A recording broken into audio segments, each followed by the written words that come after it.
I sat in the dim kitchen of our suburban Chicago home, the old wall clock ticking away like an accusation that wouldn't let up.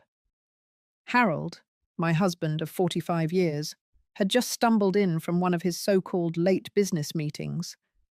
He looked worn out, but not in the usual way, more like he was carrying some heavy secret that haunted him. His jacket got tossed onto the sofa in a heap, his tie loosened like it was choking him, and he collapsed onto the bed without even bothering to shower. The familiar scent of his cologne lingered in the air, but it mixed with something new and intrusive, a sweet wild rose fragrance that didn't belong to any of the roses I grew in my flower shops. A few minutes later, his snoring started up, a sound that used to comfort me like a familiar lullaby. But now it just mocked me, like it was laughing at this foolish 65-year-old woman. I got up quietly, the habits of 45 years kicking in, and started tidying the living room mess he left behind. His jacket, his wallet, his phone. The phone screen was still lit with a new email glowing there. Harold never bothered with email much. He always said, "Eleanor, all this tech stuff is too complicated for me. I'd rather just pick up the phone and call." But there it was, an email, staring back at me like a ghost from some hidden life. Curiosity got the better of me, the kind that's morbid and unavoidable, so I opened it. The message was short, just a few words that hit me like a slap. "You were amazing tonight, Dad," followed by a red heart emoji. I froze right there, the word Dad echoing in my head like a bad dream. Who was calling him that? And in such an intimate way. I swiped down, my thumb shaking, hunting for more details. But there was nothing else, just a weird email address, a mess of random characters that gave no clues. A chill ran through me, deep and bone cold, like a draft slipping through a crack in the foundation of my life. I glanced toward the bedroom, where Harold rolled over with a snort, his face peaceful in sleep, a total contrast to the storm building inside me. My heart raced like I'd been caught doing something wrong. I quickly put the phone back, my hands trembling so badly I nearly dropped it.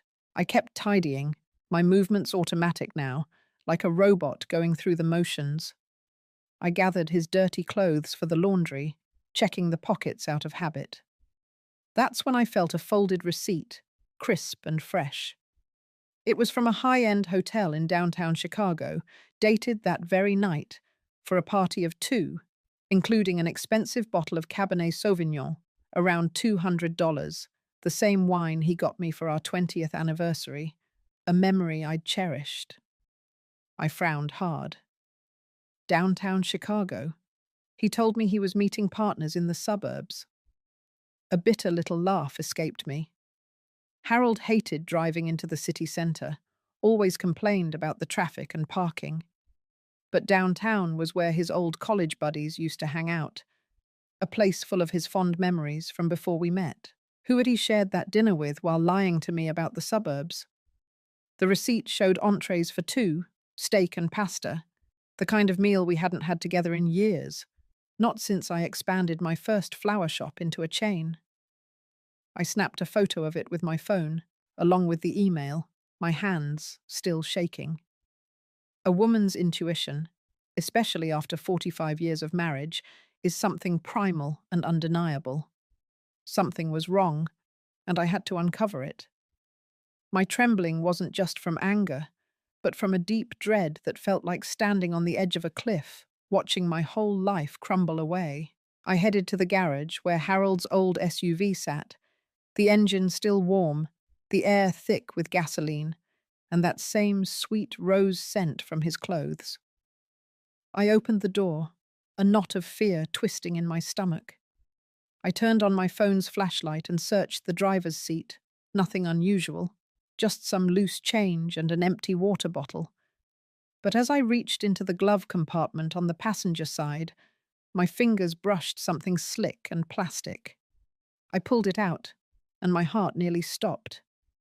A half-used bottle of massage oil, the cap sticky with dried residue. Harold and I hadn't been intimate in years. He always blamed it on being tired, on age catching up. So what was this massage oil for? The question pounded in my mind, each word a hammer blow to my fragile world. I stood there in the dark garage, staring at it like it was a dirty secret come to life. I kept my head clear somehow, survival instinct taking over. I put it back exactly as he'd found it, wiped my hands raw on a napkin, as if the betrayal could stain my skin forever. I snapped photos of it all, the oil bottle, the receipt, even trying to capture that alien scent in an image. I closed the car door and went back inside, the weight of it all pressing down heavier than any delivery of flowers I'd ever handled. I sat at the kitchen table, picking up Harold's phone again, my hands unsteady. By now, I was almost sure he was cheating. I checked his messages, but they were just dry work chats. His inbox had only that one odd email. The sent and draft folders were empty, everything too clean, suspiciously spotless, like he'd wiped away every trace. My rage built like a slow fire, and something darker stirred inside me, a need for the truth, no matter how much it hurt. If you're listening to this story of mine, hit that like button if you've ever felt that gut punch of doubt in a long marriage, and subscribe for more real tales like this. Tell me in the comments, have you ever found something that shattered your trust? And where are you tuning in from? I want to know how far this revenge story travels. The next morning, as the sun rose and soft light filtered through the curtains, I was already awake, a shadow in my own home. The images of the massage oil, the hotel receipt, and that email swirled in my head like poison. I stood in the kitchen, hands busy, but mind in chaos. I made a simple breakfast, 2 fried eggs, toast, and strong black coffee for Harold. I'd barely slept. He came down looking rumpled, hair messy, eyes groggy. He sat, sipped his coffee, set it down, half full. "I have an important meeting today," he said huskily, not meeting my eyes. "He'll be home late for sure." He was so smooth with it, the lies rolling off his tongue like they were nothing. It chilled my blood. I nodded with a forced smile, though I wanted to scream, "Where is the meeting? With who? Downtown again?" But I held back, my anger a quiet flame, and just said, "Okay, be safe." He stood, patted my shoulder lightly, a gesture that felt empty, and left. The door clicked shut, leaving me in silence with my growing certainty. I cleared the table, washed dishes one by one, the routine anchoring me in the emotional storm. I couldn't just sit spinning theories. I needed hard truth. I grabbed my phone and found the number for my old friend Sarah, who'd helped me so much when I started the flower shops. She once mentioned a good private investigator for infidelity cases. "Eleanor, if you ever need him, I can give you David's number. He's discreet and good." I'd never thought I'd call, but now I had no choice. I dialed, voice shaky, each ring building my anxiety. "Hello, Sarah. Can you connect me with David? I need his help." She paused, then said, "Eleanor, what's going on? Is Harold involved in something?" I sighed, not wanting to spill over the phone. "I just need the truth. Can you help?" Sarah, always intuitive, agreed right away, and an hour later I got a text from David. "Mrs. Thompson, don't worry, I'll assist you. Let's meet at noon at a downtown cafe."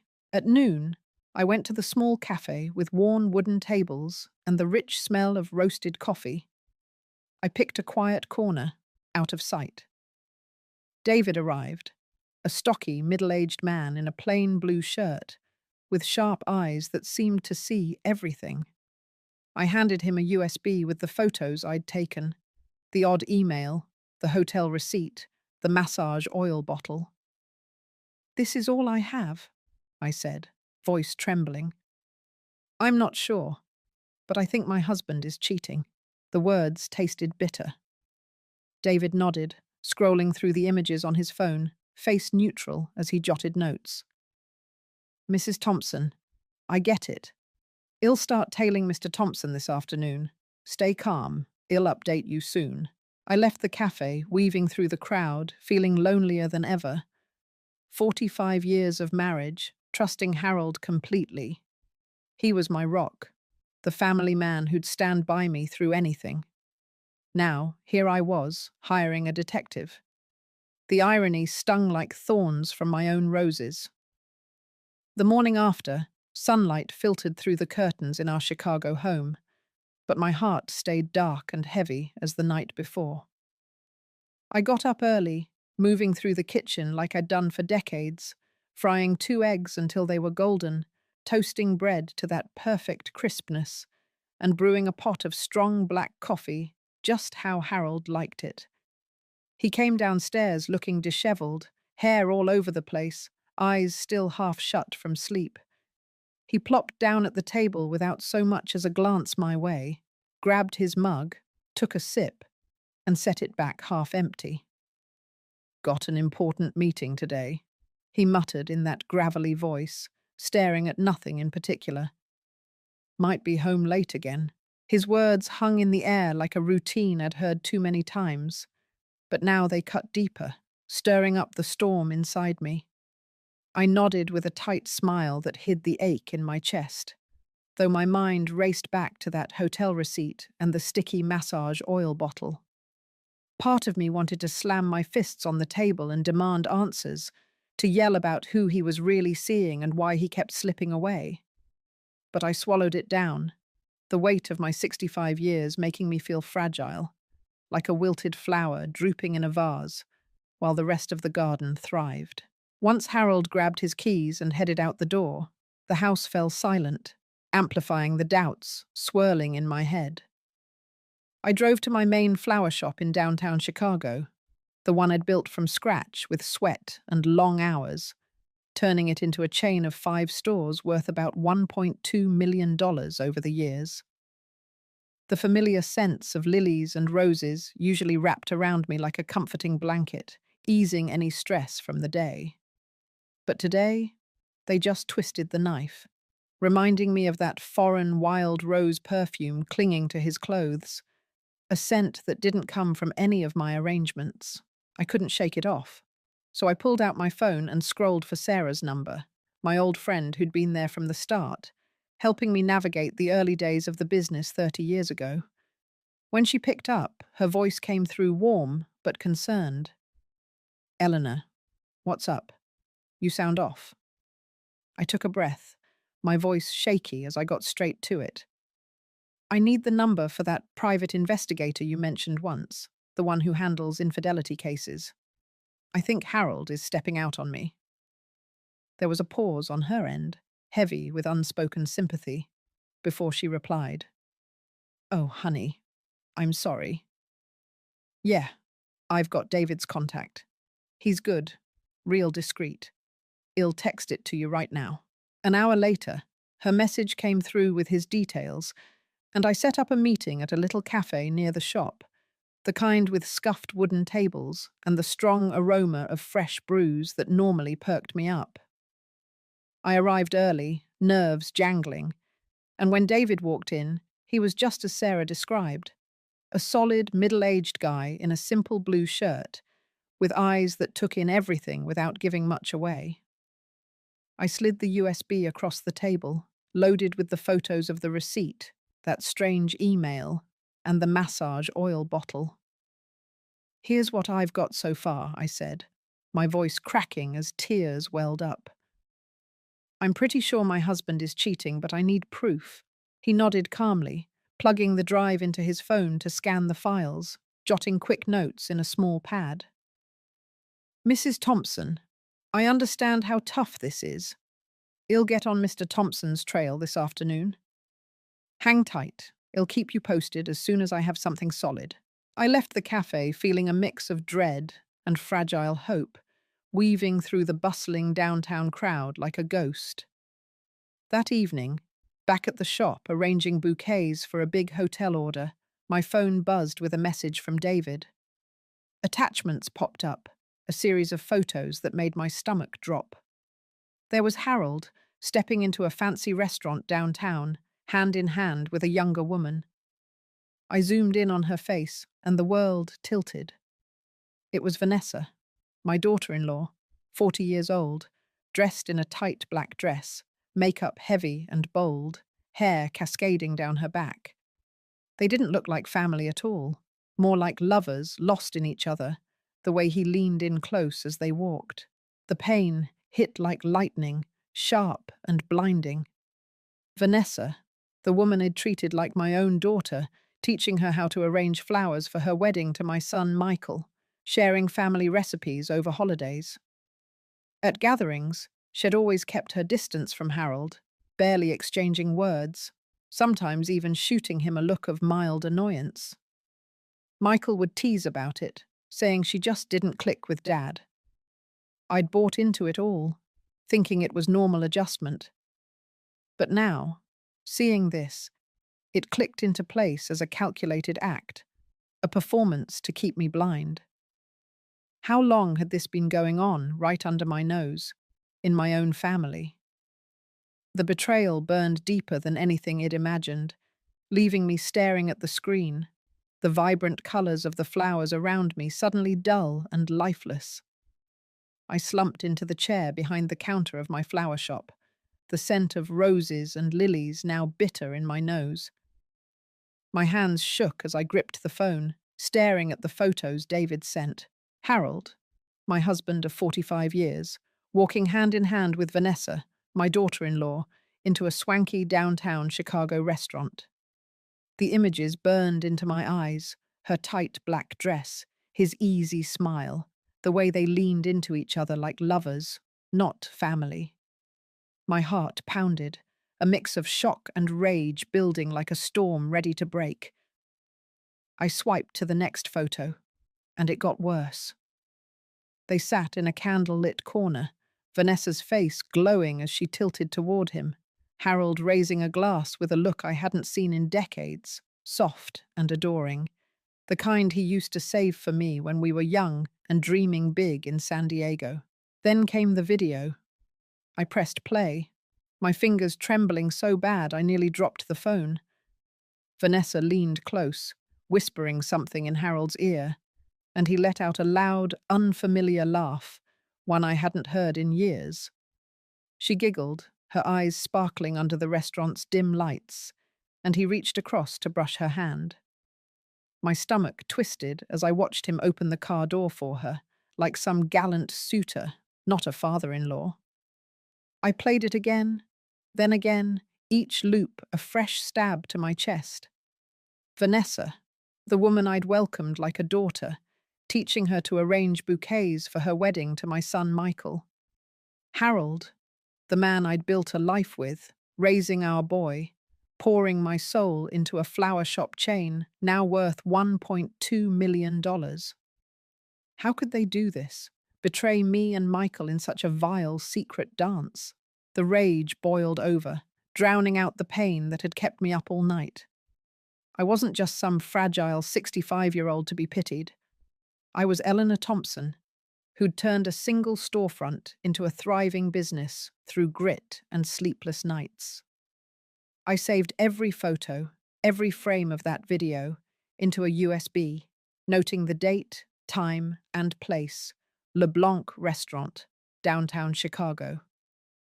My hands moved with purpose now, fueled by a fire I hadn't felt in years.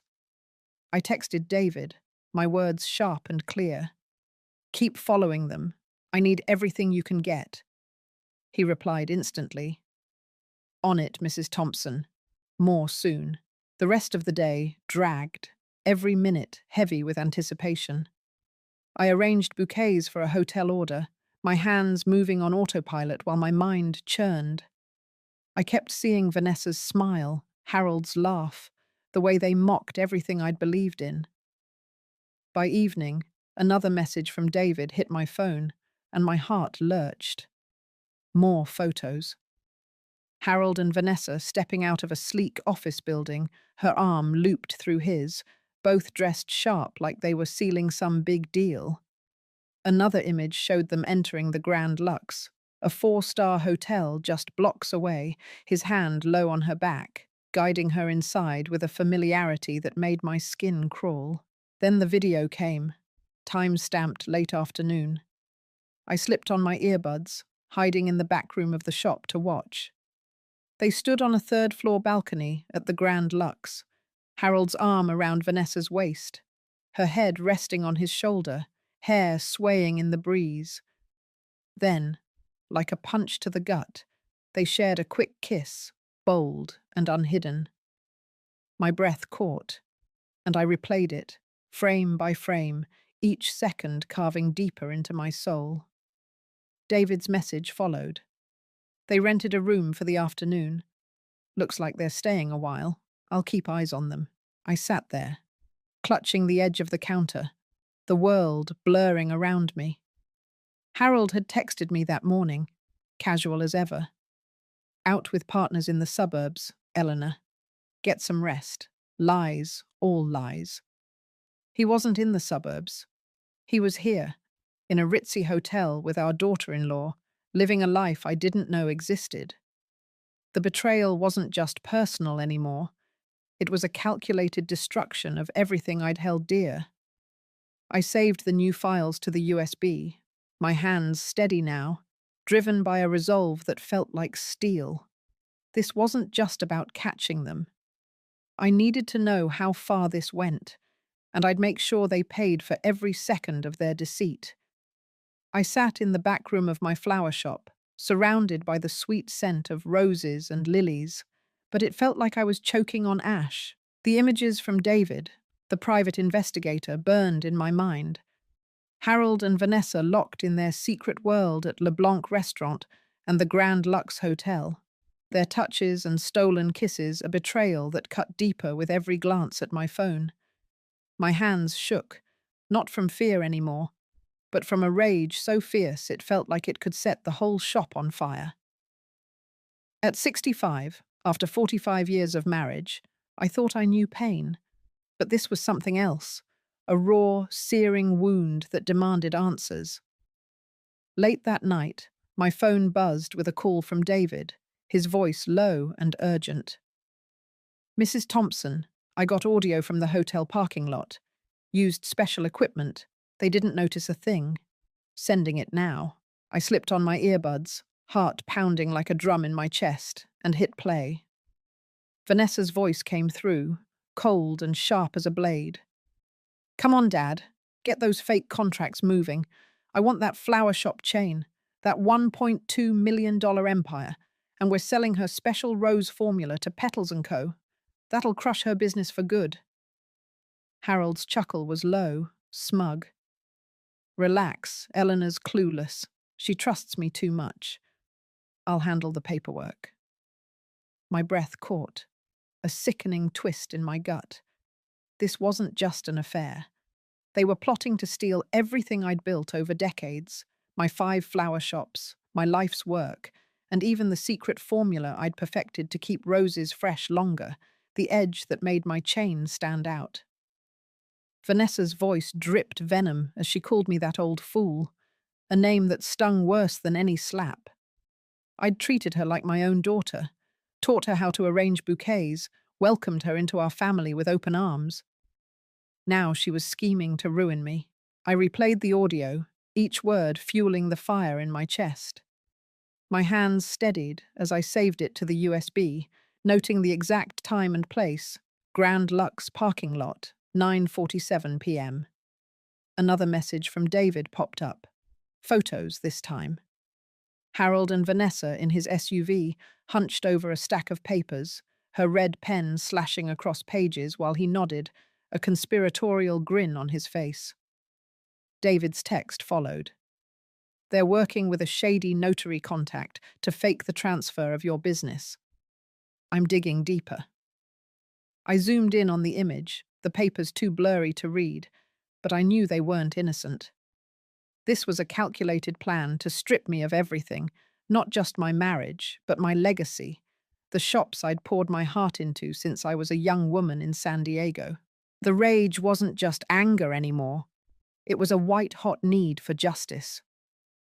I stood up, pacing the back room, the hum of the shop's cooler grounding me as I processed the betrayal.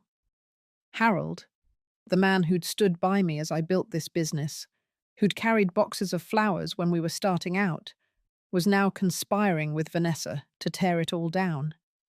And selling my rose formula to Petals and Conti, my biggest competitor, was a low blow meant to bury me for good. I thought of Michael, my son, oblivious to his wife's treachery, and the pain of their betrayal doubled. They weren't just breaking my heart, they were aiming to destroy my entire world. I sat back down, staring at the phone, the audio still looping in my head. Vanessa's cruel laugh, Harold's smug assurance. My fingers tightened around the USB, the weight of their plan sinking in. This wasn't just about catching them in their affair anymore. It was about protecting what was mine, the business I'd fought for, the life I'd earned. I texted David back, my words firm. Keep following them. Get every detail you can. I need it all. His reply was quick. Got it. More soon. I leaned back, the shop's quiet hum mixing with the storm inside me. They thought they could outsmart me, but they didn't know the fight I had left. I wasn't just a betrayed wife. I was Eleanor Thompson, and I'd make sure they paid for every lie.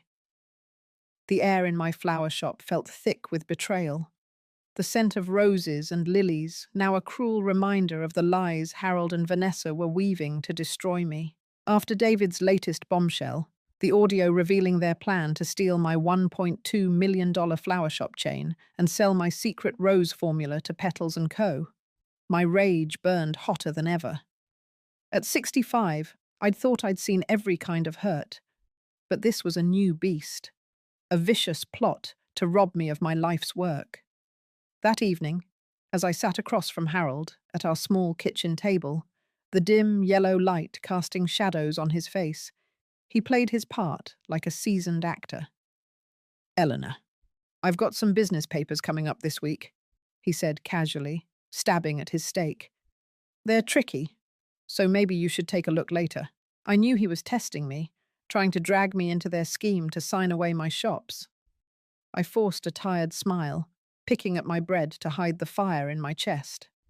Sure, I'll check them out when I've got time, I replied, my voice steady but cold. Inside I was screaming, their voices from the audio looping in my head. Vanessa calling me that old fool, Harold laughing about how clueless I was. He poured himself another glass of wine, his face flushed as he rambled about a tough client, oblivious to the storm brewing inside me. When he staggered to bed, leaving his car keys on the counter, I saw my chance. My heart pounded, not with fear anymore, but with a fierce determination to turn their game against them. Late that night, while Harold's snores echoed through the house, I slipped into the garage, my phone's flashlight cutting through the dark. The SUV smelled of gasoline, and that same wild rose perfume, a taunting ghost of their betrayal.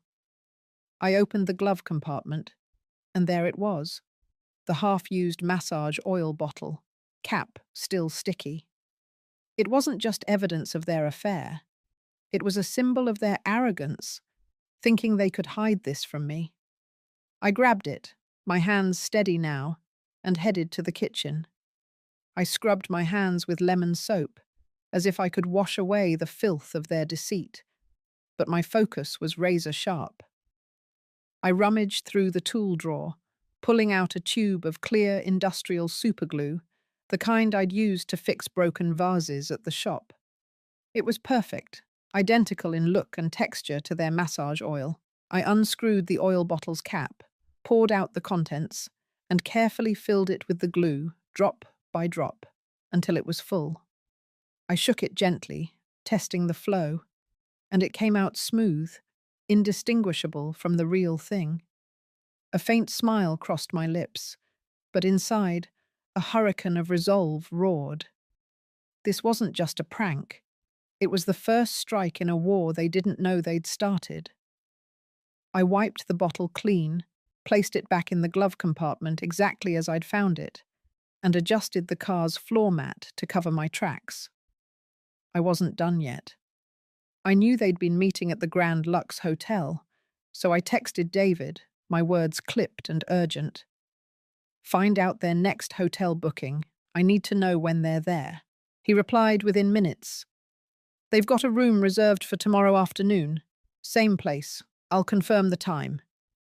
My pulse quickened. I had to act fast. I drove downtown before dawn, my mind racing with the plan. At the Grand Lux, I waited until the morning staff shift, when the lobby was quiet. Using a tip from David, I posed as a guest who'd left something in the room, flashing a fake keycard he'd helped me get. The tired clerk barely looked up, letting me slip into their usual suite.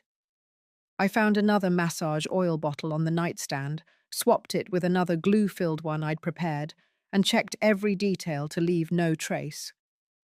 My hands didn't shake anymore. They moved with the precision of a woman who'd spent decades arranging flowers to perfection.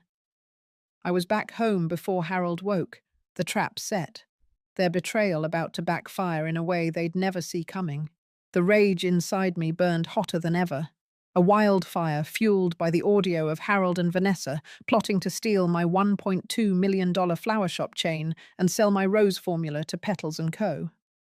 Their voices, Vanessa's cold sneer calling me that old fool, and Harold's smug assurance, echoed in my head as I sat in my Chicago flower shop, the scent of lilies now sour with their betrayal.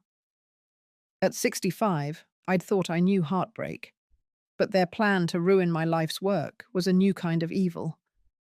I'd already swapped their massage oil for industrial superglue in Harold's SUV and their hotel room at the Grand Lux, setting the trap for their next rendezvous. But I needed more, something to nail them for good. Late that night, my phone buzzed with a new message from David, the private investigator. Got audio from an app I slipped onto Harold's phone. It's big, Mrs. Thompson. Brace yourself. I locked myself in the shop's back room, earbuds in, heart hammering like it might burst.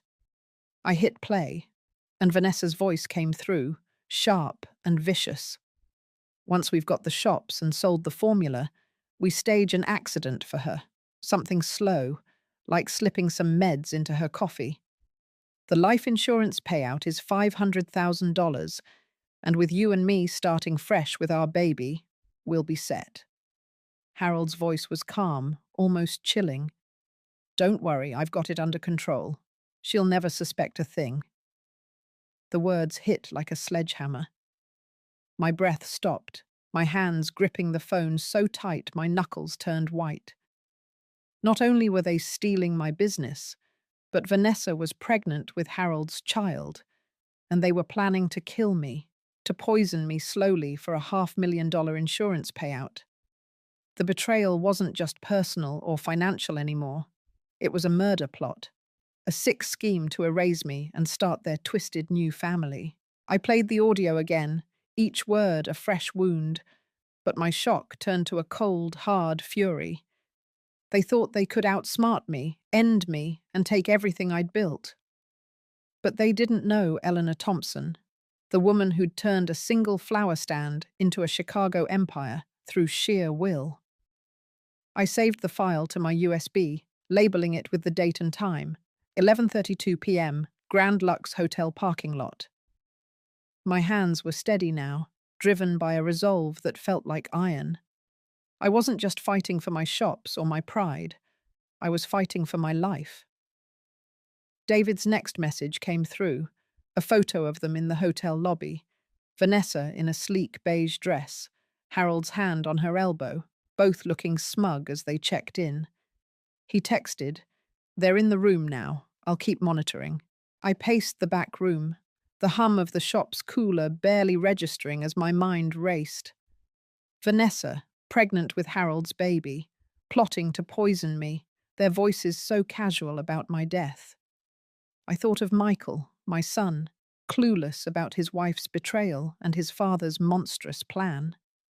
The pain of their deceit was a knife twisting deeper, but it only sharpened my focus. I'd already rigged their massage oil, but I needed to ensure they'd be caught red-handed. I texted David, my words precise. "Get me their exact schedule for tomorrow's hotel visit. I need to be ready." He replied, "Got a source at the front desk. They're booked for 2 p.m. I'll confirm closer." I sat back down, staring at the USB, now a vault of their crimes, audio, photos, video, all proof of their affair and their murderous scheme. My heart pounded, not with fear, but with a primal need to protect what was mine. Harold and Vanessa thought they could bury me, but they'd underestimated the fight in a 65-year-old woman who'd spent her life building something from nothing. I slipped the USB into my purse, my plan taking shape. Tomorrow, they'd walk into my trap, and I'd make sure their world came crashing down just as they'd planned to do to mine. The glue was just the start. Their downfall would be my victory. My blood ran hot with a fury I'd never known, the audio of Harold and Vanessa's murder plot looping in my head like a nightmare I couldn't shake. At 65, after 45 years of marriage, I thought I'd seen every shade of betrayal. But planning to poison me for a $500,000 insurance payout and to steal my $1.2 million flower shop chain was a darkness I hadn't imagined. Vanessa's cold voice talking about their baby, Harold's calm assurance that I'd never suspect. It all fueled a fire in me that burned away any trace of the heartbroken wife. I'd already swapped their massage oil for industrial superglue in their hotel room at the Grand Lux and Harold's SUV, setting a trap to catch them in their own filth. But after learning they wanted me dead, I needed more than humiliation. I needed their world to collapse. The next morning, I moved with purpose, my hands steady as I prepared the final pieces of my plan. I woke before dawn, the Chicago sky still grey, and slipped into the kitchen to make coffee, the routine grounding me as I plotted. I'd learned from David, my private investigator, that Harold and Vanessa had a room booked at the Grand Lux for 2 p.m. today. I texted him at sunrise, my message sharp. "Confirm their check-in time and get me access to the hotel's service entrance." He replied quickly, "Got it. They're confirmed for 2 p.m., room 312. I'll have a service key ready by noon." I nodded to myself, the plan crystallizing. I wasn't just going to catch them, I was going to make sure everyone saw their shame.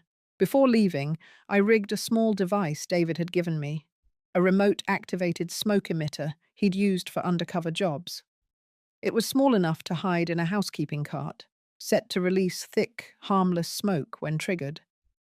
I'd plant it in their hotel room to mimic a fire, enough to draw attention and bring in the fire department, where my son Michael worked as a chief. The thought of him seeing his father and wife caught in their betrayal twisted my heart, but it was the only way to expose them fully.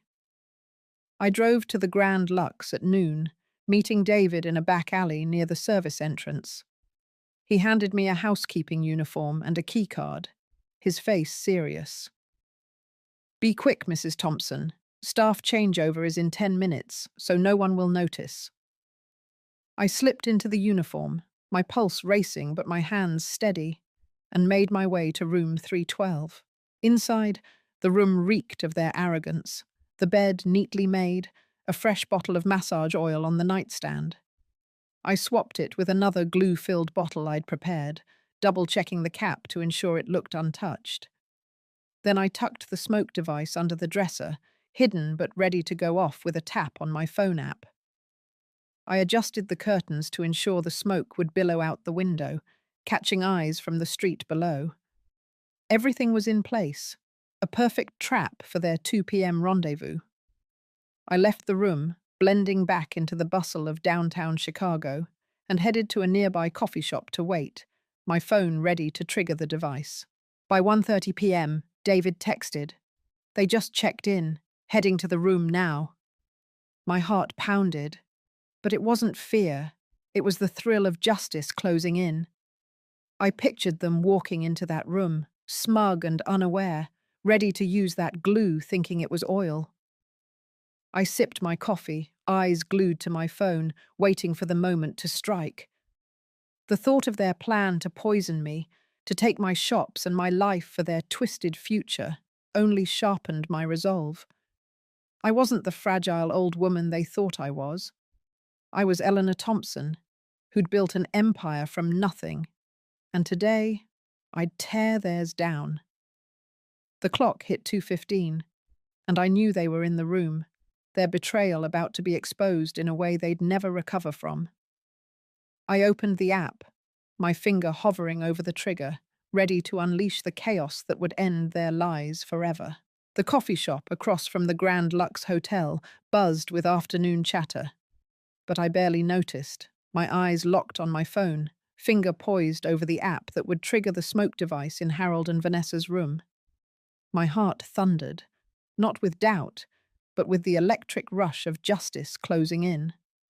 At 65, I'd faced plenty of pain, but learning Harold and Vanessa planned to poison me for a $500,000 insurance payout, steal my $1.2 million flower shop chain, and start a new life with their baby, had turned my rage into something unstoppable. I'd swapped their massage oil for industrial superglue in their hotel room, planted a smoke emitter to draw the fire department, and now, at 2:20 p.m., David's text confirmed they were in room 312, oblivious to the trap I'd set. I took a deep breath and tapped the app, activating the device. Game on. Within minutes, thick black smoke began curling out of the third-floor window, spiraling into the Chicago sky like a signal flare. From my seat, I watched pedestrians stop, pointing up, their voices rising in alarm. Someone yelled about a fire, and a man across the street pulled out his phone, dialing 911. My pulse raced, but I stayed calm, sipping my coffee as the plan unfolded. Sirens wailed in the distance, growing louder, and soon a fire truck screeched to a halt outside the Grand Lux. My son Michael, chief of his crew, leapt out in his gear, face tense as he barked orders. "Get the hoses ready, there could be people inside." My heart twisted, knowing he'd soon face a truth uglier than any fire. Through my earbuds, connected to the app David had rigged to Harold's phone, I heard chaos erupt in the room. Vanessa's voice, shrill and panicked, cut through. "Oh my God! We're stuck, Harold. It's not coming off." Harold growled back, voice strained. "Shut up. I'm trying to move. Just hold still." Their words were laced with desperation, the glue doing its job, binding them to the hotel sheets in their moment of betrayal. I bit my lip, a grim satisfaction rising as I imagined them thrashing, trapped in their own deceit. The smoke device worked perfectly, drawing attention without real danger, and now the firefighters, led by Michael, charged into the hotel. I slipped out of the coffee shop, blending into the growing crowd outside, my phone still feeding me audio. The sound of splintering wood came through as Michael's team broke down the door to room 312. Then a stunned silence, followed by Michael's voice, low and broken. "What the hell is this?" A firefighter behind him muttered in shock, "Jesus Christ!" And another let out a nervous laugh before Michael snapped, "Quiet. Now." I could picture it, my son frozen in the doorway, staring at his father and his wife, naked and glued to the sheets, their faces pale with terror and shame. The audio caught Vanessa's sobs, her voice cracking. "Do something, Harold, please, I can't move." Harold's response was a weak mumble. "Don't let them see us like this," but it was too late. The crowd outside swelled, hotel guests and passers-by craning their necks, whispering and pointing. A woman nearby gasped, "That's Harold Thompson, with his daughter-in-law." "My God, what a disgrace," another voice chimed in. "Poor Eleanor, how could they do this?" Someone was already filming, phones raised high, capturing the firefighters hauling out equipment while the smoke cleared. I'd sent David's audio of their murder plot to the police just before triggering the smoke. And now, as sirens signaled cop cars arriving, I knew their scheme was unraveling. The hotel manager rushed out, shouting about a contained incident, but the damage was done. Vanessa's cries echoed through my earbuds, a pitiful wail as the firefighters wrapped sheets around their stuck bodies, trying to shield them from the growing audience. Michael emerged from the hotel, his face ashen, shoulders slumped. I wanted to run to him, to hold him and say I was sorry for what he'd seen, but I stayed in the crowd, letting the chaos play out. The video of Harold and Vanessa, tangled and humiliated, was already spreading online, phones buzzing with notifications. Their affair, their baby, their plan to kill me. It was all exposed now, a public spectacle they couldn't escape. I slipped my phone into my purse, the weight of their downfall settling over me like a dark, satisfying victory. They'd wanted me dead, but I'd turned their own game against them, and now the whole world knew. The chaos outside the Grand Lux Hotel faded as I followed the ambulance to the hospital, my heart still racing from the scene I'd orchestrated. Harold and Vanessa, glued to the sheets in their hotel room, exposed to the world by my son Michael's fire crew, their affair and murder plot laid bare for all of Chicago to see. The video of their humiliation was already blowing up online, shared across social media with whispers of disgust and disbelief. At 65, I'd turned their betrayal into a spectacle. But the satisfaction was bittersweet, knowing Michael had to witness his father and wife's shame. As I walked into the hospital, blending into the sterile bustle of the emergency wing, I clutched my purse, where 2 tubes of thick mustard were hidden, my final jab at their arrogance. The fire was out, but I wasn't done burning them. Inside, the air smelled of antiseptic and tension. I kept my face composed, playing the concerned wife who'd just heard about a hotel incident. A doctor approached, his brow sweaty, voice low. "Mrs. Thompson, we separated them. No serious injuries, just some skin irritation. They'll need ointment for a few days." I nodded, feigning relief, my fingers brushing the mustard tubes in my purse. "Thank you, doctor," I said softly, my voice trembling just enough to sell the act. He led me to the nurse's station, where a young nurse handed me 2 tubes of medicated ointment, her eyes full of pity. "I'm so sorry you're going through this, Ma'am," she said, turning away to answer a call. The moment her back was turned, I swapped the ointment for the mustard, my hands moving fast and sure, like I'd rehearsed it 1,000 times in my head. I walked into their room, the fluorescent lights casting a harsh glow on Harold and Vanessa. She sat on the bed, hair a tangled mess, eyes red and puffy, refusing to meet my gaze. Harold looked pale, his face drawn, mumbling as I entered. "Eleanor, I can explain." I cut him off with a cold stare, placing the mustard tubes on the table between their beds. "Just get better," I said, my voice flat, turning to leave. Moments later, as I stood in the hallway, a piercing scream tore through the air. Vanessa clutched her arm, sobbing hysterically. "It burns. Oh God, it's burning my skin." Harold writhed, cursing under his breath. "What is this stuff? It's killing me." The hallway erupted in chaos, nurses rushing in, patients and visitors craning their necks to see. A doctor barked orders, demanding a neutralizing wash, but the damage was done. Their pain was my doing, and I felt a dark, delicious satisfaction knowing they were suffering for their sins. The scandal was unstoppable now. A woman in the hallway whispered to her friend, "That's them, the ones from the hotel video, father-in-law and daughter-in-law. What a mess." Another voice added, "They deserve every bit of it." I'd sent the audio of their murder plot to the police right after triggering the smoke device, and now officers arrived, their radios crackling as they headed to the room. I'd also called Michael, telling him to grab the envelope of evidence I'd hidden in my dresser, photos, videos, and the damning audio of their plan to poison me and steal my $1.2 million flower shops. He walked in, face pale, clutching the envelope, his eyes hollow with betrayal. I handed him 2 sets of divorce papers I'd prepared, one for me and Harold, one for him and Vanessa. "Take these to them," I said, my voice steady despite the ache in my chest. Michael nodded, stepping into the room. I stayed outside, listening as he dropped the papers on the table. "Sign these and get out of our lives," he said, his voice raw but firm. Vanessa's sobs grew louder, her voice breaking. "Michael, please. It was a mistake. Forgive me." Harold tried to speak, his tone desperate. "Eleanor doesn't understand, son.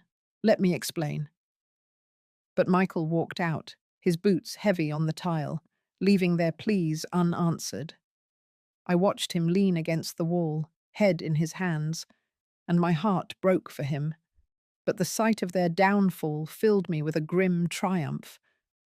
They'd wanted me dead, my shops gone, my son broken. Now they were the ones ruined, their names trashed across Chicago, their plans in ashes. I slipped the mustard tubes back into my purse, my trap complete, their punishment sealed. The hospital hallway's antiseptic smell clung to me as I stood outside Harold and Vanessa's room, the echoes of their screams from the mustard-soaked ointment still ringing in my ears. At 65, I'd turned their betrayal into a public spectacle, their affair and murderous plot to steal my $1.2 million flower shop chain and poison me for a $500,000 insurance payout now exposed to all of Chicago. The video of them, glued to the hotel sheets and hauled out by Michael's fire crew, was viral, their shame plastered across social media. But the victory tasted bitter, heavy with the cost to my son Michael, who'd seen his father and wife's treachery firsthand. I watched him now, leaning against the wall, head bowed, his firefighters' strength drained by the weight of their deceit. My heart ached for him, the boy I'd raised, now broken by the 2 people he loved most. I walked over, placing a hand on his shoulder, feeling the tension in his frame. He didn't look up, just whispered, "Mom, I can't believe this." His voice cracked, raw with pain. I wanted to tell him it would be okay, that we'd get through this, but the words felt hollow. Instead, I squeezed his shoulder, sharing his grief in silence. We left the hospital together, the divorce papers signed and left behind with Harold and Vanessa, their pleas for forgiveness ignored. Back at our suburban Chicago home, the quiet was deafening, the familiar spaces tainted by memories of Harold's lies.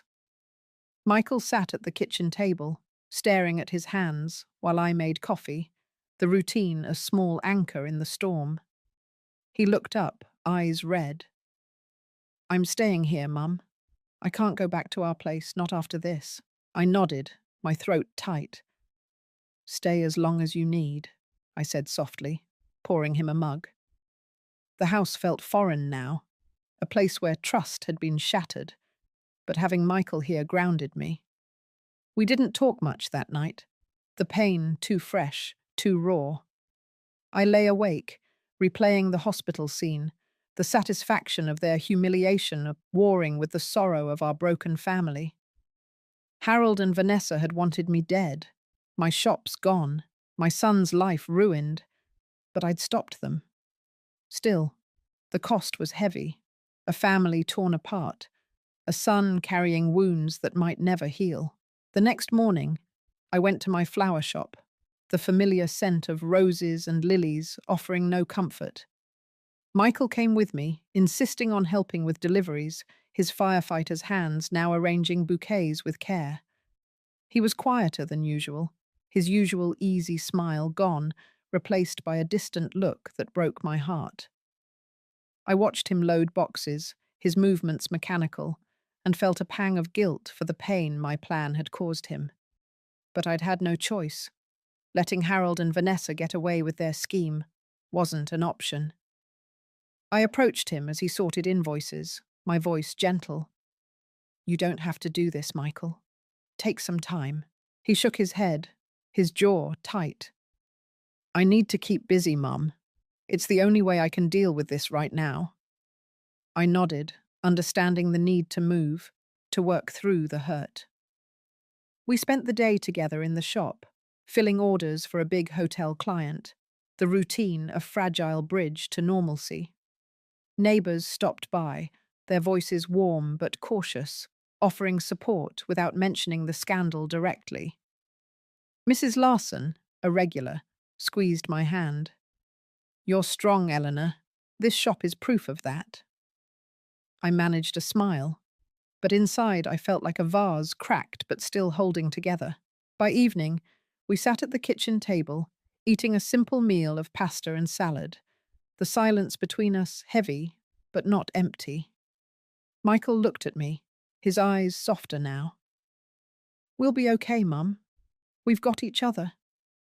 His words were a balm, easing the ache in my chest. I reached across, touching his hand. "We will," I said, my voice steady with a resolve I was starting to feel again. Harold and Vanessa had taken so much, but they hadn't taken us. As I cleared the plates, I felt the first stirrings of healing, a faint hope that we could rebuild, piece by painful piece, from the ashes of their betrayal. The days after the hospital confrontation blurred into a quiet ache, the sting of Harold and Vanessa's betrayal still raw in our Chicago home. Their screams from the mustard-soaked ointment and the public humiliation of being unglued from hotel sheets by Michael's fire crew lingered in my mind, a dark satisfaction tempered by the pain I saw in my son's eyes. At 65, I'd dismantled their plot to steal my $1.2 million flower shop chain and poison me for a $500,000 insurance payout. Their affair and twisted plan for a new family with their baby, now a citywide scandal. But the victory felt heavy, weighed down by the wreckage of our family. Michael stayed with me, his presence a lifeline as we navigated the fallout, but his silence spoke of wounds that cut deep. Each morning, we headed to my flower shop together, the routine of arranging roses and lilies, a fragile thread tying us to normalcy. Michael threw himself into work, handling deliveries and invoices with a focus that masked his grief. His once easy laugh was gone, replaced by a distant look that made my heart clench. I watched him sort bouquets, his firefighter's hands careful but mechanical, and felt a pang of guilt for the truth he'd had to face. Yet I knew I'd done what was necessary to protect us both. The shop was busier than ever, orders pouring in from hotels and local businesses, a sign that my chain's reputation held strong despite the gossip. Neighbors like Mrs. Larson stopped by, their words kind but careful. "You're a rock, Eleanor," she said, picking up a bouquet. "This place shows what you're made of." I nodded, managing a smile, but inside, I was still piecing myself together. The pain of 45 years with Harold, now reduced to lies, and Vanessa's betrayal as a daughter I'd loved, lingered like a bruise. One afternoon I found Michael staring out the shop's window, his face etched with exhaustion. "I need to do something, Mum," he said, his voice low. "I can't just keep reliving it."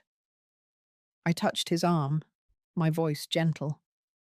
"Let's join that community group Mrs. Larson mentioned. It's for folks going through tough times. Maybe it'll help us both." We started attending the support group at the community center, a small circle of people sharing stories of loss and rebuilding.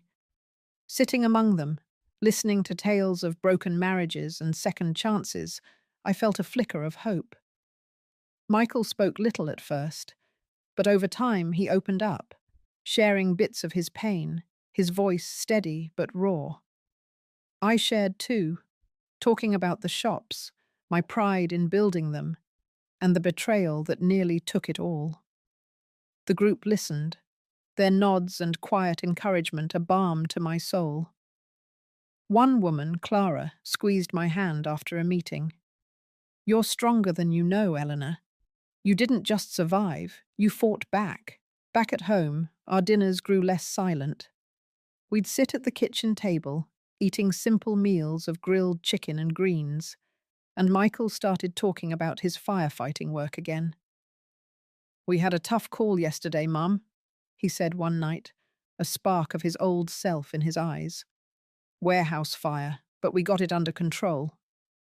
I listened, pride swelling despite the ache. "That's my boy," I said, smiling. "You're saving lives out there." He nodded, a faint smile breaking through. "I'm trying, Mum." The shop kept thriving, a big order from the Grand Hotel boosting our numbers. Michael took on more, calling clients and managing stock, his focus giving me space to breathe. I started taking walks with Mrs. Larson in the evenings, her chatter about neighborhood news a welcome distraction. The scandal was still a topic, but it was fading, replaced by admiration for how I'd kept my business strong.